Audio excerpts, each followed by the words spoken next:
Halo, Assalamualaikum warahmatullahi wabarakatuh. Perkenalkan, nama saya Nala Zula Utari dengan NPM 232151006, Program Studi Pendidikan Matematika kelas 2023A Universitas Siliwangi.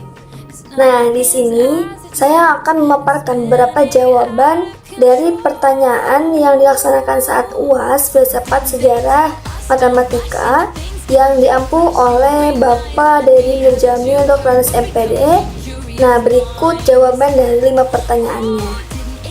Nah, pertanyaan yang pertama yaitu, dalam merancang kurikulum matematika, seorang pengembang kurikulum mengabaikan pemahaman dari asumsi. Akibatnya, guru-guru di sekolah menghadapi kesulitan dalam menyampaikan konsep matematika kepada siswa. Nah, jelaskan dampak langsung dari ketidakpahaman asumsi tersebut terhadap efektivitas pembelajaran matematika di sekolah. Nah, berdasarkan pertanyaan tadi, bahwasannya ketidakpahaman asumsi terhadap kurikulum itu mengakibatkan pendidik atau seorang guru kesulitan dalam menyampaikan materi kepada siswanya. Nah, begitupun dampak langsung yang dialami pada siswa, yaitu menjadi kurang pahamnya, bahkan kurang mengerti ataupun menangkap dari materi tersebut. Jadi siswa itu akan merasa kesulitan juga dalam mendapatkan materinya. Jadi sangat berdampak sekali kepada efektivitas pembelajaran. Nah, kan kita juga harus menyesuaikan terhadap kurikulum yang terjadi pada saat ini. Apalagi sekarang menggunakan kurikulum merdeka yang dimana guru itu dituntut untuk menerapkan sistem diferensiasi, di mana guru itu dalam pembelajarannya itu harus menyesuaikan terhadap kemampuan si anak, apakah dari pengelompokan belajarnya, apakah dari penyampaian materinya, ataupun hal lainnya. Nah, menggunakan sistem diferensiasi ini yang mengikuti kepada kurikulum merdeka, guru memiliki peran yang lebih dari biasanya atau dari sebelumnya terhadap siswa yang memiliki kebutuhan tertentu. Kemudian yang kedua, yaitu di sekolah perkotaan yang menggunakan teknologi dalam pengajaran matematika, muncul kendala terkait keterbatasan akses dan pemahaman teknologi oleh sebagian guru. Nah, bagaimana hal ini dapat menghambat pengembangan pendekatan pembelajaran inovatif, dan apa langkah-langkah yang dapat diambil untuk meningkatkan pemahaman teknologi di kalangan guru? Oke, saya izin menjawab bagaimana hal ini dapat menghambat.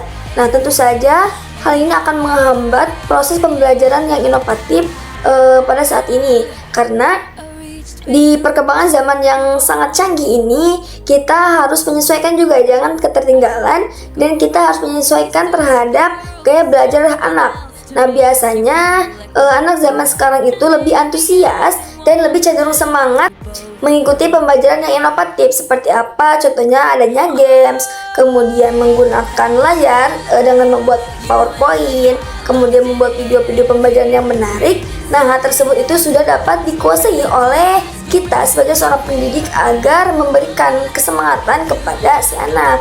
Nah, lalu bagaimana bagi para pendidik yang belum menguasai hal tersebut, dan apa langkah-langkah yang harus diambil untuk meningkatkan pemahaman teknologi di kalangan guru? Oke, mungkin langkah-langkah yang dapat diambil itu yaitu mungkin bisa disarankan bagi sekolah ataupun lembaga pendidikan yang lainnya itu menyelenggarakan sebuah pelatihan atau training mengenai pengembangan teknologi. Bisa berupa contoh cara-cara membuat PowerPoint, kemudian ada contoh cara-cara membuat video-video pembelajaran yang menarik ataupun yang lainnya. Nah, ini tuh bisa diikuti oleh. Nah, selanjutnya ada pertanyaan ketiga, yaitu di sebuah sekolah, pembenaran langkah-langkah matematika yang diintegrasikan ke dalam pembelajaran untuk meningkatkan keterampilan berpikir kritis siswa. Bagaimana pembenaran dapat memainkan peran penting dalam mengembangkan kemampuan siswa dalam menyelesaikan masalah matematika yang kompleks. Kemudian, gambarkan situasi konkret yang dapat mendemonstrasikan dampak positifnya. Nah, seperti ini ya. Jadi tadi kan dalam rangka mengembangkan kemampuan berpikir kritis siswa, si pendidik ataupun guru itu harus mampu menuangkan soal itu berupa problem solving atau pemecahan masalah, sehingga ketika si anak atau murid tersebut ingin menyelesaikan soal, tidak to the point gitu, tapi menganalisis terlebih dahulu terhadap soalnya. Jadi di sana soal tersebut itu berperan dalam meningkatkan berpikir kritis siswa tersebut, para pendidik atau guru yang masih belum menguasai terhadap teknologi. Nah, kemudian ada gambaran situasi yang konkret atau yang nyatanya ketika si soal tersebut itu atau pembelajaran matematika itu diaplikasikan ke dalam kehidupan sehari-hari. Nah, di sini kita dapat melihat bahwasannya ketika kita mendapatkan suatu masalah, kita tidak putus asa untuk terus menganalisis bagaimana masalah itu dan bagaimana cara menyelesaikannya. Dan yakinlah dari suatu pembelajaran matematika yang problem solving ini, kita akan lebih mampu menyelesaikan masalah dalam kehidupan sehari-hari dengan mudah, yaitu dengan menganalisis terlebih dahulu, kemudian nanti pasti akan menemukan jalan keluarnya dan selalu mengambil hikmah dari setiap kejadian. Kemudian yang ketiga yaitu seorang guru matematika dihadapkan pada kesulitan dalam mengajar konsep abstrak seperti bilangan kompleks, karena ontologi matematika yang digunakan dalam kurikulum tidak selaras dengan pandangan siswa.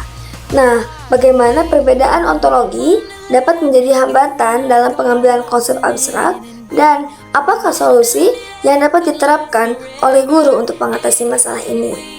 Nah, mengenai perbedaan ontologi ini apakah menjadi penghambat dalam pembelajaran konsep abstrak atau tidak? Nah, tentu saja ini menjadi penghambat karena dari perspektif ontologinya itu saja sudah berbeda ya. Itu sangat wajar sekali karena semua orang itu pasti mempunyai perspektifnya masing-masing. Namun hal ini dapat dikendalikan dengan membuka komunikasi terbuka, yaitu contohnya dengan berdiskusi baik itu guru dengan siswa maupun siswa dengan siswa yang lain. Nah, hal tersebut itu nanti akan memunculkan beberapa perspektif mengenai ontologi matematika dalam pembelajaran konsep abstrak. Nah, setelah itu peran guru itu di sana untuk meluruskan pendapat ontologi yang sesuai dengan kurikulum tersebut. Nah, kemudian untuk memudahkan pemahaman kepada siswa dalam pembelajaran konsep abstrak ini dapat diubah menjadi konsep yang lebih konkret ataupun nyata, sehingga materi tersebut akan mudah dipahami oleh siswa dan dapat diterapkan dalam kehidupan sehari-hari. Kemudian yang kelima yaitu di era digital, seorang pengembang kurikulum matematika berhadapan dengan tantangan memastikan bahwa kurikulum mencerminkan prinsip-prinsip aliran pendidikan matematika terkini. Nah, bagaimana aliran-aliran seperti aliran realis dan aliran teknologi dapat diintegrasikan untuk mempertahankan relevansi kurikulum dalam menghadapi kemajuan teknologi. Nah, kedua aliran tersebut, yakni aliran realis dan aliran teknologi ini saling berkaitan dan merupakan dua aspek penting dalam mempertahankan relevansi kurikulum untuk menghadapi kemajuan teknologi. Seperti yang telah kita ketahui, bahwasannya yang dinamakan dengan aliran realis itu adalah aliran yang terjadi dalam konsep kehidupan yang nyata ataupun dalam kehidupan sehari-hari. Nah, kemudian ada aliran teknologi di mana aliran teknologi ini merupakan pemanfaatan teknologi, yaitu berupa pemanfaatan perangkat lunak seperti aplikasi pembelajaran matematika, video-video yang menarik ataupun yang lainnya. Dengan adanya perkembangan zaman saat ini, kita harus mengintegrasikan antara dua aliran tersebut, yakni aliran realis dan aliran teknologi. Mungkin cukup sekian yang dapat saya sampaikan. Terima kasih atas perhatiannya. Mohon maaf apabila terdapat banyak kesalahan. Wassalamualaikum warahmatullahi wabarakatuh. Bye.